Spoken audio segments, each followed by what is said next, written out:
Señores, bienvenidos a este primer episodio de su podcast Hoja de Vida. Hoy para mí es un honor iniciar esta travesía y tener a la persona aquí que tengo. Para mí es muy especial, es una persona que tengo casi una década, que tiene casi una década soportándome, siendo mi jefa. Así que yo agradezco mucho que como siempre me apoyen en esta travesía. Bienvenida Alexandra Izquierdo, un honor tenerla aquí. Bueno, el honor es mío y muy agradecida por tu introducción. Me siento muy satisfecha. No, doña, tú sabes que la doña es quizás la persona que más yo quiero después de mi familia. Ahora más todavía. Ahora más, gracias. Sí, yo, Y siendo tu primer episodio, pues me toca desearte mucha suerte en lo adelante. vine, como tú sabes, como cuando salimos con el programa, lo bueno con Alessandra Izquierdo fue un palo, entonces tuvimos, déjame llevar a la doña, para acá con la doña, para que sea igual que que el de ella. Va a ser mejor. No, vamos que sea igual. Doña, vamos a iniciar a conocerla, quizás no allá o aquí en Cabrera, por lo menos no quieren que yo diga allá. Aquí en Cabrera no la conocen quizás tanto como en la capital, donde ya usted tiene una dilatada carrera política. ¿Dónde nace Alessandra Izquierdo y de dónde viene? Los orígenes familiares, ¿de dónde son? Bueno, yo nací en Santiago. Ah, pues de Santiaguera, ¿eh? Soy santiaguera, aunque mis padres se mudan a la capital con yo solamente 3 años de edad. Soy de una familia de 4 hermanos, entonces soy la menor. Los hermanos mayores vivieron más tiempo en Santiago y eso de verdad que parece que yo crecí en un hogar muy santiaguero, porque yo me he sentido toda la vida santiaguera, soy aguilucha, porque es lo que viví en mi casa, excepto un hermano que era de otro equipo. ¿Es recogidita ese? Ese. Ah, ya, es recogidita. Pero mi papá era cubano y muy joven vino aquí en el año 38 a República Dominicana, a la isla se puede decir, porque cuando él vino de Cuba, representó un producto que se vende muy conocido en Cuba y él lo venía a distribuir aquí en la isla, incluyendo Haití. Entonces, en ese momento se enamoró de mi mamá, que era vegana, en La Vega, y decidió, bueno, en la empresa que él trabajaba, que vino con un vehículo, llegó en barco, que lo mandaron de Cuba, y no le interesaba que él fuera casado, él se casó acá en Santo Domingo, duró 60 años, en Santo Domingo no, se casó en Jarabacoa. En La Vega. Y aquí pues volvió porque la empresa que él trabajaba no lo quería casado y lo quería mandar para Perú, pero solo. Entonces ahí vino para acá y desarrolló su vida aquí en República Dominicana. Se nacionalizó, siempre se sintió dominicano, eh, hasta que, bueno, murió de 82 años. Y ya te dije, los origen de mi mamá de La Vega. Y a ese es, después pues la familia crece realmente en... Ya, aquí en Santo Domingo donde se desarrollan. Sí, sí. Previamente a usted dar el paso a la parte política, usted tuvo unas experiencias empresariales. ¿Cuáles fue a qué se dedicó usted? Bueno, yo estuve incursionando en publicidad en un momento determinado, con una amiga que tenía un programa de televisión y me pidió que le gestionara los anuncios, pero eso fue después que yo vine de vivir en Santiago, porque mi esposo lo trabajaba en lo que era Codesteris o Compañía Dominicana de Teléfono en ese momento, fue administrador de esa empresa en Santiago. Entonces nosotros Volvió para Santiago. a Santiago. En ese momento teníamos 2 niñas, no había nacido la tercera, y vivimos allá un tiempo en Santiago. Cuando regresamos, al irnos para Santiago yo dejé de trabajar, porque yo estaba trabajando, entonces la empresa le pagó lo que era mi sueldo para fines para el traslado. Y cuando regresamos de Santiago, pues ahí fue que yo empecé con el tema del programa de la amiga. Y entonces, vendiendo publicidad, fui a la empresa de un familiar a venderle publicidad, una empresa de seguro que se llamaba en aquel entonces la Universal de Seguro, sigue llamándose casi igual. Y me ofrecieron la carrera de seguro, de vender seguros. Y ahí empiezo entonces mi carrera de seguro. Primero en un plano de vender a la Universal de Seguro como vendedora. Y un par de años después, pues, yo decido independizarme de la compañía de seguro y me hago corredora de seguro. Entonces, tú me preguntas mi incursión en el área empresarial, ¿verdad? Entonces, como corredora de seguro, tengo obligado que independizarme, montar una oficina, tener mi... Entonces ahí nace Peña Izquierdo. Ahí no se llamaba así, se llamaba, porque como Tony, mi esposo, trabajaba en Codetel, yo identifiqué perfectamente que esa empresa se llamara como yo, y se llamaba A. Izquierdo de Peña. De manera que no pareciera que estaba involucrado Tony. En ese momento, las niñas estaban relativamente pequeñas, y bueno, pues yo inicié, ya la empresa tiene 42 años. Ya, entonces, como llegamos a Don Tony, ¿dónde te conoció Don Tony? Nosotros vivíamos en la NACO, cuando el ensanche NACO era realmente un grupito de casas, medias distribuidas en lo que es la NOFO hoy, porque es grande, pero no había muchas personas.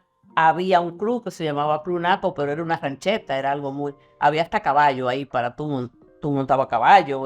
Ahí conocí, cerca de nosotros vivía Celso Marancini, por cierto, y Celso montaba caballo para la rehabilitación que él le tocaba de los problemas. En el Club NACO. Él usaba un solar que había enfrente, en el sector, un solar vacío, que ahora hay muchísimos edificios en ese solar. Ahora hay muchísimos edificios en la zona entera. En la zona entera. Claro, pero la NACO, te diré, uno de las reglas que habían, que era prohibido hacer un segundo piso. En ese Y momento. por eso hacían las casas de dos aguas. Ya. Las casas eran de techo de 2 aguas para que nadie le hiciera un segundo piso. Y mira lo que después se convirtió. Entonces ahí vivía Tony. Ya. Y era primo de una prima, primo de una muy amiga mía. Y a través de ella, con ella más que nada, fue que yo conocí esa familia de ellos que vivían en Santiago y vinieron a vivir a la NACO. Y pues así fue que nos conocimos ahí, diríamos, en el vecindario. ¿Hace cuántos años de eso? Bueno, imagínate, tengo 53 de casadas y tuvimos 7 de amores. 60 años. Hace 60. 60. Que nos conocimos, y que, bueno, pues... Ya, desarrollaron su familia, hicieron una empresa, etcétera. La empresa, él se integró en la empresa finalmente. Finalmente. Momento. Cuando yo empecé funciones públicas. Ya. Que no sé si te estoy brincando. No, está bien. Va ahora, pero lo importante es que ya hasta ahora hemos visto que usted, don Tony, usted dice que y tienen 3 hijas, pero son 3 estrellas. Diga quiénes son sus hijas. Porque bueno, la mayor se llama Laura Virginia Peña Izquierdo. casi no famosas, casi no. Bueno, está en Copardón ahora mismo, Sí. ¿verdad? De presidenta, y es la que está trabajando y llevando la vicepresidencia de la compañía de corredores que yo fundé hace 42 años. Perdón, a la Confederación Nacional de Patrones, Empleadores. Sí, le decían la patronal, porque mi papá perteneció a esa institución, y en ese momento se le decía la patronal. Entonces, después viene Silvia, que es la veterinaria, que tiene una veterinaria, es independiente y tiene su clínica y le va muy bien. Y la tercera, que es Vivian, la atleta, que es empresaria, digo, trabaja en una empresa de abogados y como hobby, se puede decir, ella es atleta de alto rendimiento. Pero es un hobby pesado. No, ella es que cuando ella se dedica a algo, no juega con esto. Yo vi un raid la semana pasada que ella hizo, que se fue de aquí por la circunvalación y creo que llegó a Terrena. Llegó a terrenas allá casi al pueblo, porque el entrenamiento le ameritaba un número de kilómetros. Entonces, no solo eran los kilómetros, sino que ella está entrenando ahora para un Ironman que va a ser en Francia, que el estilo es en un lugar, entiendo yo no que sepa mucho de esto, que hay muchas montañas. Lomas. Lomas, exacto. Entonces, tiene que hacer aquí un entrenamiento por lomas para que allí no se vaya a agotar por falta de haber entrenado en ese tipo de terreno. Sí, Entonces, para llegar a terreno hay una loma. varias lomas. Exacto. Entonces, ese fue su entrenamiento del sábado. Y ella pues trabaja también con mucho éxito en una empresa de abogados. Pero todas muy exitosas, como tú dices, independientes, tienen familia. Sí, son guerreras. 6 nietos que tengo, 2 de cada una, muy felices con todos ellos, ya grandes, hay un nieto de 28 años. Ah, O sea que me siento muy orgullosa de las cosas logradas familiarmente. qué bueno. Sí, usted es una mujer muy exitosa en la vida profesional, pública y personal también. Doña, y hablando ya para que entremos en el tema de la política, ¿en su juventud o en su infancia hubo algo que le acercara a la política, que le dijera por ahí, o eso salió de repente? Bueno, eso fue como un llamado de Dios, como dice, porque a pesar de que mi papá siempre fue, que él te explico, y se dedicaba mucho a las relaciones públicas y de verdad que le fue muy, admiraba mucho a Balaguer. Entonces, en aquella época Balaguer tenía un tema de la Comisión Nacional de Desarrollo y él participaba en esa comisión representando a la empresa que él trabajaba como relacionado público. Y es lo que poco que yo puedo decir, que yo pude ver, pero ya yo bastante grande es eso, ya yo con hijo, él estaba en ese medio del tema de Balaguer y era íntimo amigo del papá de Jacinto Peinado y apoyaba mucho a Jacinto. Yo recuerdo que cuando murió, su oficina tenía, cuando la fuimos a quitar las cosas que habían ahí, de las cosas principales que tenía, aparte de que era León, pertenecía al Club de Leones y fue gobernador del Club de Leones internacional, y eso pues abundaba también mucho en su oficina, muchas placas, mucho de trofeos. Reconocimiento, etcétera. De Leones, pero Jacinto era parte de esa oficina, o sea, ¿cómo se llaman los afiches que tenía él pegado en las paredes? Es lo único que te puedo decir que yo vi como política dentro de lo que es mi familia, pero después absolutamente nada ni nadie me inspiró a mí a que yo pueda hacerme política. Esto empezó de manera muy fortuita y obviamente el hecho de haber yo trabajado con Balaguer antes de ser ni parte del Partido Reformista, pues me involucró a admirarlo a él como Balaguer. O sea, yo me convertí en una persona que admiré mucho a Balaguer sin ser política. Lo admiré, lo respeté y le agradecí mucho, porque me respetó él a mí en mi trabajo que él me asignó en el gobierno. Bien, nos brincamos como una partecita. Entonces, la formación suya, ¿qué te estudió y dónde estudió? Bueno, yo me formé en el Colegio Santo Domingo. No sé si tú has ido a hablar mucho. Un colegio de Santo Domingo Actual. que solamente era de señoritas en ese momento, Ese etcétera. colegio lo fundó Trujillo para su familia, prácticamente, pero él hizo unas instalaciones ahí que son casi se puede decir en lo que existe hoy en la Universidad Católica, excepto algunos edificios que han agregado. pero él hizo un colegio con toda la de la ley y trajo esas monjas americanas aquí al país. Americanas o canadienses. Y que ahora estoy confundida. Pero era de hembra nada más y la Salle que quedaba más para allá era de varones. Ahí estudiaron mis hermanos varones y mi hermana y yo estudiamos en el Colegio Santo Domingo. Yo después me formé en APEC. Esa es la parte profesional y después me fui a los cursos y todo lo que uno hace. A la formación complementaria. ¿En qué estudié en AP? Estudié administración. Administración de empresas. Bien, entonces ya estamos listos con el bate en la mano para dar el primer toque. Secretariado ejecutivo. Ah, sí, porque eso es una carrera antes. Y déjame decir, no, Jacqueline Malagón, profesora, y qué profesor. No, qué profesora. Franklin Holguín, el que hoy es rector de la Universidad APEC, de APEC, también fue profesor mío. Y así una playa de profesores de primera, primera clase. Esa generación de profesores, Jacqueline. Jacqueline duró 35 años. Ligia Amada, ese grupo de personas hicieron muchos aportes. Hicieron muchos aportes al país. Gran profesor. Llega ese día en que la nombran a usted en el gobierno. ¿Cómo fue eso? Bueno, si empezamos del primer momento que me nombraron. Sí, del primer momento.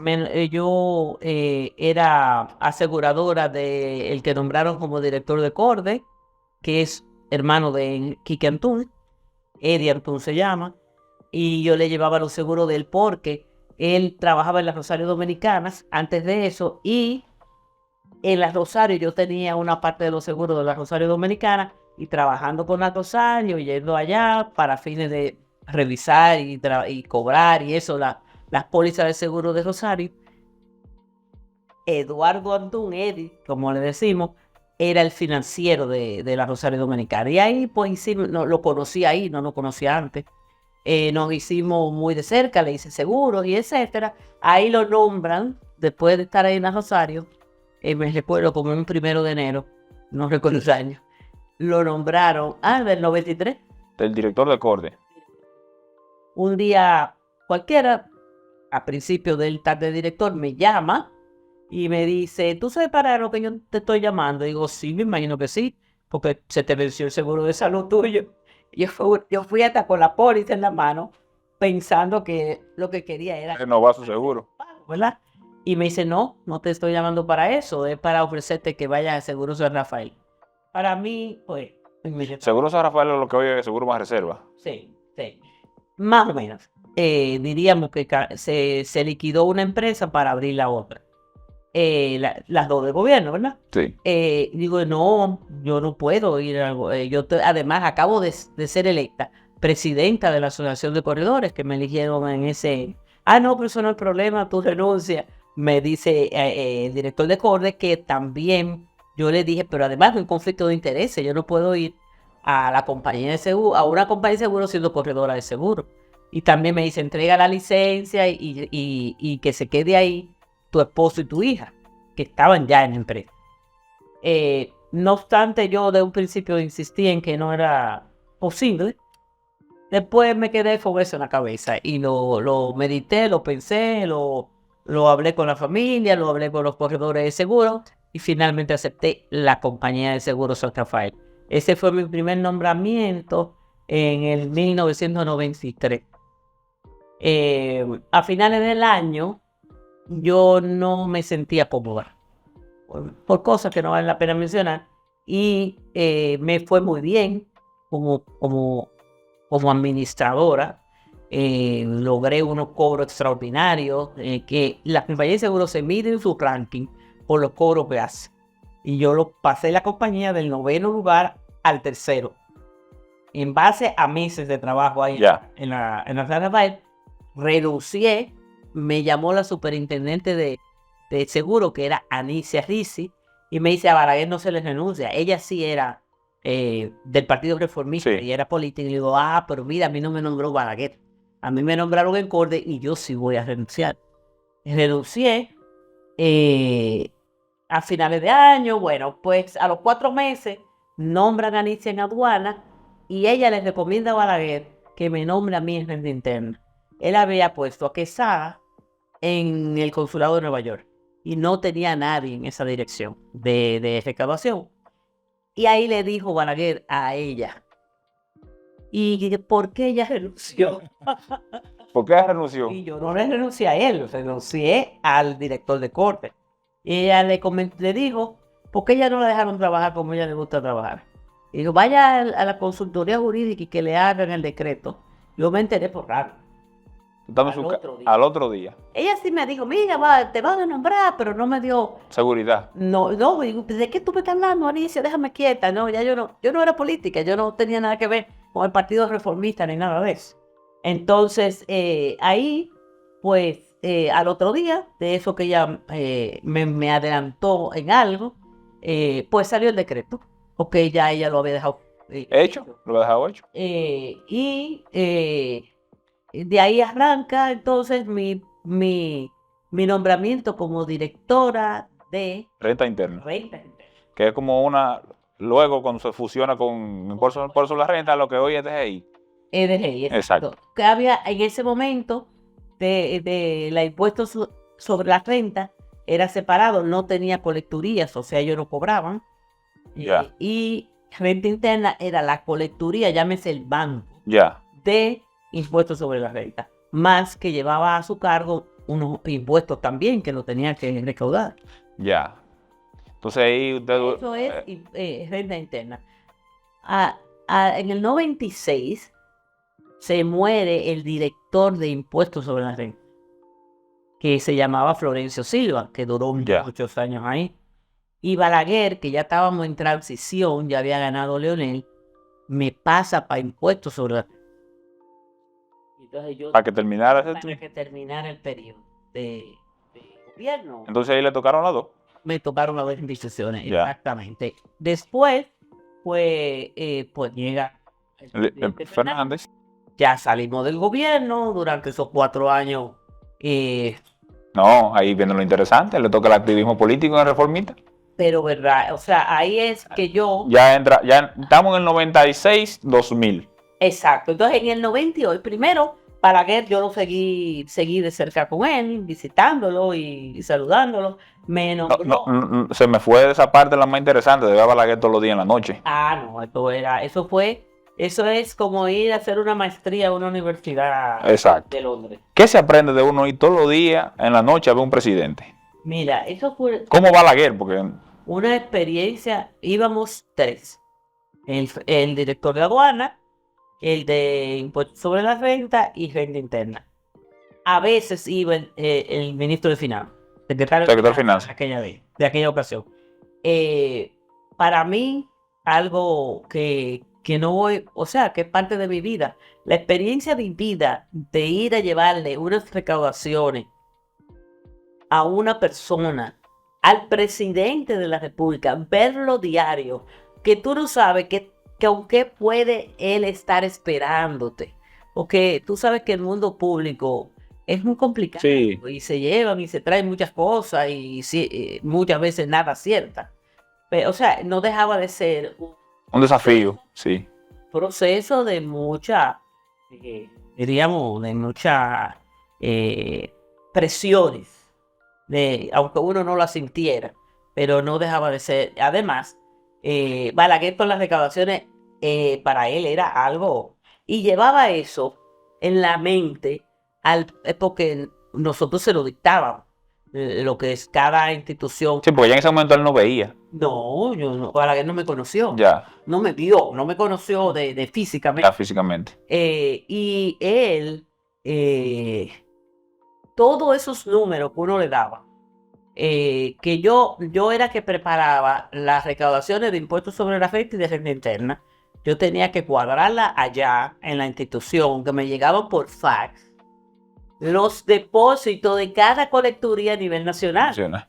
Y aduana tenía sus colecturías y hacía lo mismo, y íbamos ahí, yo le daba los datos, yo llevaba los datos de todas las instituciones de las 3. Yo tenía un documento que se preparaba allá. Nosotros salíamos de la institución al palacio como a las 10 de la noche, porque trabajábamos después que se cerraba y que se Ya. recibía toda esa... Y todo eso era a mano. Además, había en gerente interna, había una oficina que ese era nuestra área de cómputo, vamos a llamarle, pero ¿qué era? Un número de empleados con una máquina de calcular. De escribir, tac, tac, tac. De calcular para fines de ir sumando todos los depósitos del país entero de ese día. ¿Y cuánta colectoría había en el país entero? Yo recuerdo que Aduana tenía 11, pero nosotros teníamos alrededor de 30 o más de 30. Entonces había que sumar el total, lo que recibió en la 30. Todo lo que todas Entonces, recibieron, que nos llegaba, como te decía, por fax. Pero ¿cuál era el control de calidad de esos números? El hecho de que eran un número de personas, de empleados, que estaban haciendo el mismo trabajo cada uno. Se pasaban los documentos, los sumaban, cuando terminaban, cada cual decía lo que le dio.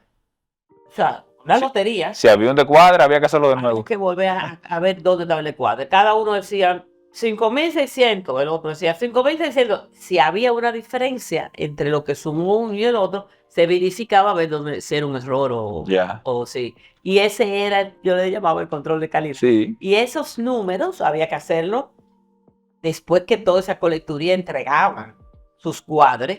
Y ahí entonces sacábamos un documento que le llevábamos al presidente, que yo, estando en la oficina sentada, que terminaba mi trabajo interno, esperaba que el general Perebello me llamara y me... Desde ahí está ahí mismo donde está ahora. Ahí mismo está. Ahí mismo. Yo estaba en el piso 4, algo así, Aduana estaba ahí, que estaba en el piso 6. Está bien. En ese momento. Esperaba que le dijera de Palacio, vengan. Me llamaba el general y me decía, salga. Entonces ya cuando el presidente iba de camino para el palacio, y porque el presidente como a las 4 de la tarde era que él salía del palacio a su casa a comer, entonces regresaba ya a 9, 10 de la noche y nosotros íbamos y él recibía a alguien antes que nosotros y después los recaudadores. Al mediodía, al otro día recibía presupuesto, los que gastaban. Primero recibía lo que ingresaba y después lo que gastaba. Fue lo que él podía disponer para que se pagara. Yeah. Él llevaba ese control. Por eso decía que tenía un cuadernito y todo. No, pero te voy a decir, realmente una mente prodigiosa. De haber vivido esa experiencia, qué bueno que me preguntaste. Esa fue una experiencia que inolvidable y que me dio un conocimiento tremendo. Se podría decir que usted fue la última recaudadora que hizo eso, porque ya no creo que... No. Ahora se lo mandan por WhatsApp al presidente. Sí, ya cuando llega José Fernández, que llega Juan Hernández, yo le entregué a Juan Hernández impuestos sobre la renta. No me acuerdo el nombre de que entró en la interna, todavía continuaba separado. Y en aduana estaba el esposo de esta muchacha que está en Plan Social.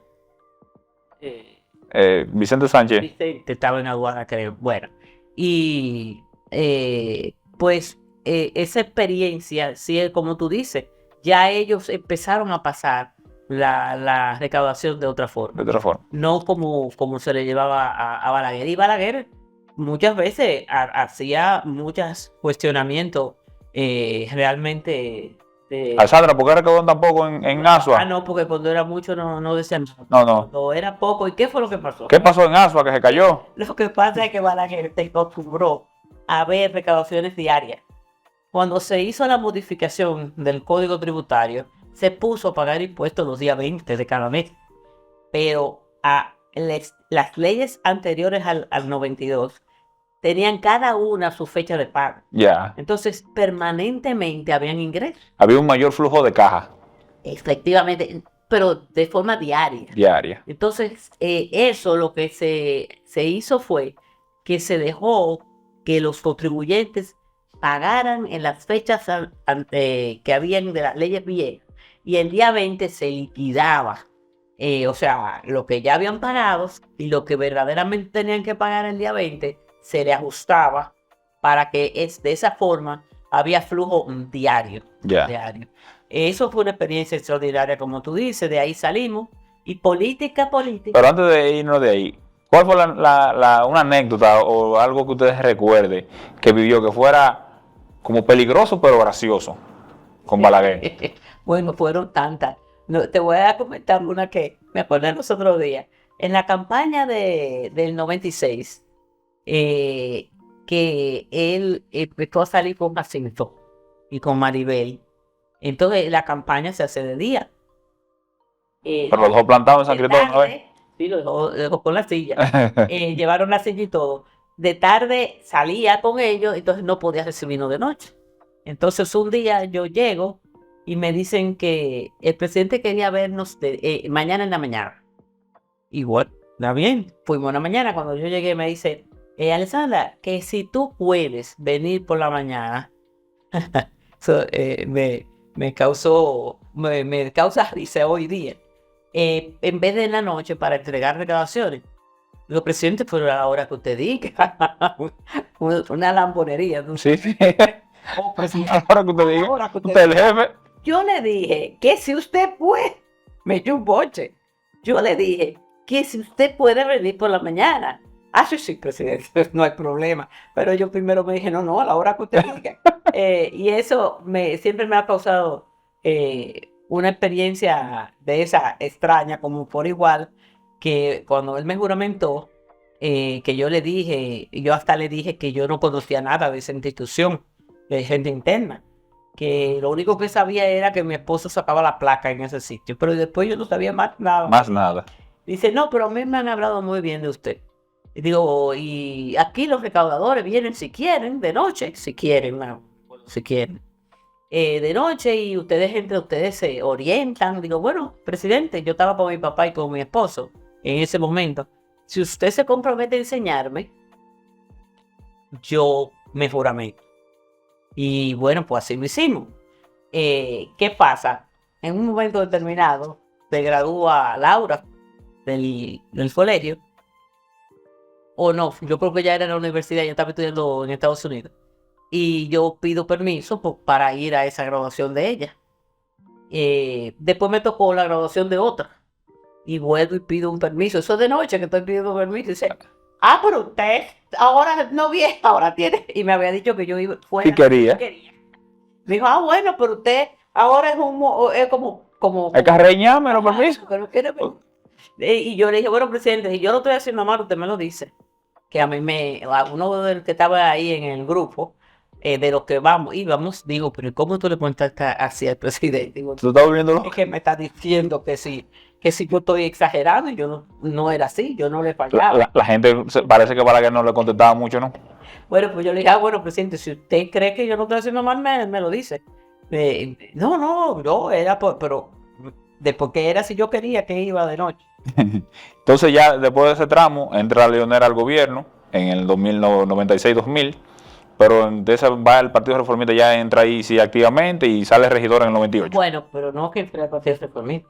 En realidad el presidente me llamó para que yo me encargara de las recaudaciones para lograr las cajas y la bicicleta y la muñeca que él. Ahí en la máximo como 25. En la máximo ya sin ser presidente. Y me puso a recaudar para fines de esa repartición. Entonces, eso yo no me di cuenta, pero eso me hizo política. Porque eso fue lo que me dio a conocer dentro de la gente del Partido Reformista. Yo no era reformista, pero entonces como yo empecé a repartir, porque después me puso también a repartir lo que se daba, eso me hizo reconocida a nivel nacional, que no era solo de la ciudad, de la capital. Entonces, después de dos navidades en ese proceso, pues ahí viene que yo tenía también como apoyo mío a Guaroa Liranzo. O sea, Balaguer me dio siempre mucho apoyo, pero Guaroa Liranzo también fue una persona que además yo consultaba mucho y me apoyó mucho. Entonces ahí me hacen regidora, me ponen en la lista de regidores de la número 1. O sea que yo... ¿Segura? Eso es 98, en el año 98. Y cuando... inclusive hubo un momento que quisieron quitarme de la número 1 y yo ahí me rebelé y dije, no, lo que yo estoy haciendo como campaña es como regidora número 1. Y yo no me voy a quitar del 1 porque tú sabes, ya Claro. está inscrita en la Junta. Eso Y era era lista cerrada. para un negocio que había, un negocio no, un acuerdo que se estaba haciendo con un regidor del interior del país que estaba echando un pleito que podía ganárselo a Balaguer. Entonces se sugirió que le dieran esa posición de regidor número 1 en la capital, y él era de Salcedo o algo así. Y ahí yo dije, no, yo lo siento, yo Ya. no voy a entregar. Yo no era reformista, sigo diciéndote. Estamos hablando del 98. En un momento le digo yo a don Guaroa, pero yo no soy del Partido Reformista. Dice, no lo vuelva a repetir, porque ya yo había ganado, ya yo era regidor Ya, del claro. Partido Reformista. Dice, no lo repita. Y en el 99, en una asamblea que se hace del partido, el presidente me pone en la comisión ejecutiva del partido, los primeros 50, y ahí ya yo salí, ya yo ahí automáticamente Entra a ser miembro. entra al partido. Y yo, se puede decir que entré al Partido Reformista en el 99. Y luego de ahí compite por la vicepresidencia de del Reformista. Bueno, ya eso después que Balaguer muere. Ya. En el 2004, 2005. ¿Cómo fue ese paso por ahí, por esa sala capitular del Distrito Nacional, que en ese momento era del Gran Santo Domingo? Éramos 88. Era un mini congreso prácticamente. Hay países que tienen menos diputados que los regidores que había ahí. 88 regidores. 88. En Centroamérica hay congresos que tienen 65 diputados. Y déjame decirte qué pasó. Ahí se murió Peña Gómez en el 2010. En el 2098, 2000, para el 2000 se murió Peña Gómez. Correcto, sí. Sí. En el 2010. ¿Qué pasa? Que ahí vino el voto sentimental y el PRD sacó. Ahí es que Johnny Ventura gana síndico, Sí. pero con la foto de Peña en la boleta. Bueno, exacto, porque a él lo ponen de síndico y a Peggy de vicesíndico, pero ya la boleta Estaban hecha. impresas. La boleta estaba hecha, pero el PRD sacó 55 regidores. Ahí salió gente que no tenían idea que ellos estaban en esa lista. Porque fue un voto sentimental. Claro, porque esa lista se completaba con cualquiera. Que le dieron al PRD. Sí, eso es lo que se hacía. La colilla. La esposa, la muchacha que trabaja en tu casa, cualquiera completaba la lista, porque había que poner 88. Sí. Porque esa era la matrícula. Entonces, ¿qué pasa? Los reformistas quedamos con 6 regidores. O sea, mira la proporción. Y el PLD, 30 y tanto. Sí, 37, si mal no recuerdo. 37 y nosotros 6 éramos menos que los 55 del PRD. Ellos tienen mayoría por sí solos. Ellos tenían mayoría sola, parece al Congreso actual. Pero no obstante, yo me siento que me hice política en ese escenario. Maduró la carrera política ahí. Yo no era política. O sea, ahí y arranqué. Yo me decidí que en ese proceso de ser regidora, que salí casi sin saber, eso fue algo que Balaguer y don Guaroa definieron.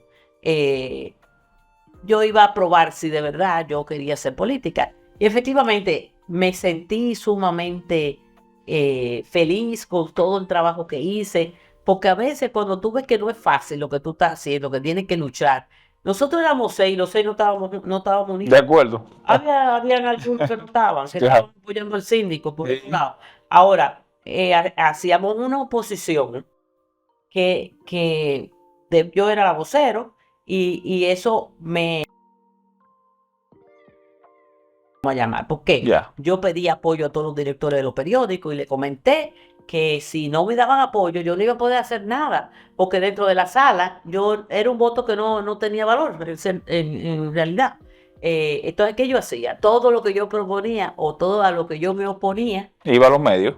iba a los medios y me lo publicaban, porque Yeah. yo estaba apoyada por los directores. Y eso hizo que yo tuve una exposición. Una voz fuerte también. Pero aparte de eso, éramos muy pocos regidores y teníamos que tener muchas comisiones que no teníamos suficientes para participar. O sea, teníamos nosotros mismos que Que hacer participaba en muchas comisiones. varias comisiones, y eso también me ayudó mucho. Aprender de varios temas. Que yo Sí, en la municipalidad. había que caminar. Sí. Si una junta de vecinos se quejaba allá por Guerra o por O en la caleta. la Mella, la Caleta, todo eso lo caminaba yo, porque yo me trasladaba a oír las quejas de los vecinos y tratar de darle de darle respuesta. Los muchachos me están haciendo señas que tenemos que terminar. Y ellos no se imaginan que todavía vamos casi por la mitad. Porque ahora nos falta que usted diga la parte de la vicealcaldía. ¿En qué año? Bueno. ¿Cómo se da eso? Usted llega a la vicealcaldía. Tú estudiaste bien el tema, porque ya todo eso se fue bien. No, oye, que yo son 10 años me lo aprendí. Si tú no me lo comentas. ¿Cómo fue lo de la vicealcaldía? Bueno, Rápido. Yo primero, que tú lo mencionaste ahorita, salí primera vicepresidenta del partido. Después que Balaguer muere en el 2002, pues se hizo una convención, primarias. Y en esas primarias yo me inscribí como vicepresidenta. No como para una vicepresidencia de mujeres, era de hombres y mujeres. Yo competí con Joaquín Ricardo, que era el preferido de mucha gente porque se veía como Sí, el preferido de la cúpula. el tema de herederos. La continuidad de Balaguer. No, bueno, pero el voto que yo obtuve lo vencí, porque ahí descubrí que yo te dije ahorita que Balaguer me hizo política repartiendo cajas y juguetes y bicicletas, que yo era conocida en el país entero. Sí. Cuando yo salí a buscar el voto para la primaria de esa convención que se hizo en el 2005, todo el mundo me conocía, porque ¿qué pasa? Es que al que reparte que conocen. Todo el mundo. Yo decía que me había pasado como los peces, los panes y los peces, se me multiplicó lo que yo estaba repartiendo, porque yo le cogía y le daba 5 bicicletas, ya eso era feliz, y si había que darle 2, con eso se sentían contentos, pero ¿por qué? Porque tenían recuerdos de situaciones que no habían recibido nunca. Sí. Entonces todo eso me llevó de aquella época a que me fuera más fácil el proceso de primarias que se hizo y donde yo me inscribí de primera vicepresidenta y la gané. Con voto. Con voto y a la cúpula. Que pelear duro por adentro, pero lo logramos. Después que ya yo estoy de primera vicepresidenta y que se vienen las elecciones del 2006, Ajá. del 2006, no estuve de acuerdo con la Alianza Rosada. Porque yo decía, si hicimos una buena convención y salimos bien, porque fue muy ponderada la primaria, que se hizo ya sin Balaguer, vamos a seguir solo, como podamos, para poder seguir trillando un camino, pero no, se insistió en que no, y se llegó a hacer el acuerdo con el PRD. Con el PRD, y ahí Danilo, en la oficina de Gonzalo Castillo, me manda a buscar y me ofrece la vicealcaldía, que Roberto quería que yo fuera su vicealcalde. Para mí en un principio yo le dije que nunca se me iba a ocurrir ser vicealcalde, que eso siempre se había visto como algo que no se tomaba en cuenta, que era una persona que no hacía ninguna función. Pero nada, finalmente acepté la vicealcalde, no era vicealcalde, era vicesíndico en ese momento. Exacto, y hicimos una campaña que Roberto me insistió, Roberto Salcedo, que era síndico, que estaba religiendo, en que me concentrara en la circunscripción mía, que era la 2. ¿Por qué? Eso tenía un motivo. No, porque Pacheco era de ahí. Pacheco era de ahí, Pacheco iba a candidato a alcalde. Candidato a alcalde. Y obviamente eso fue una jugada muy, muy astuta del PLD. Sí. Porque aparentemente ahí era donde ellos tenían la debilidad. La debilidad, exacto. Eso pues, ahí salí vicealcalde, que duré 4 años, 2006-2010. Entonces, y me sentí bien, primero que me trataron muy bien el alcalde, y me dieron la oportunidad de yo por lo menos tener las informaciones que pedía. Eso me ayudaba a ir a los medios de comunicación y dar explicación, salir en defensa del mismo ayuntamiento. Finalmente, pues, después de esos 4 años me quise ir a candidata a diputado, que no logré el objetivo. En el 10 va a diputada, no logra eso, pero entonces ya en el 11 o 12 la designan en Proindustria. Ahí la nombra Leonel Fernández. Leonel Fernández me nombró como 3 meses antes. 3 meses antes de las elecciones. Me nombró directora de Proindustria. O sea, vamos a suponer que fue finales de 2011. No, 8 de marzo me acuerdo que fue el Día de la Mujer, que me juramenté, Día de la Mujer. Y 8 de marzo del 2012. Del 12, exacto. Entonces ya Danilo asumiría el 16 de agosto. El 16 de agosto asumió Danilo. Sí, y la ratificó. Y me ratificó y tuve 4 años ahí. Ahí en Proindustria. Y de ahí entonces de Proindustria. Vienen las elecciones de nuevo, gana Danilo, se reelige ¿En estadística? Oficina Nacional de Estadística. Ahí fue que nos conocimos.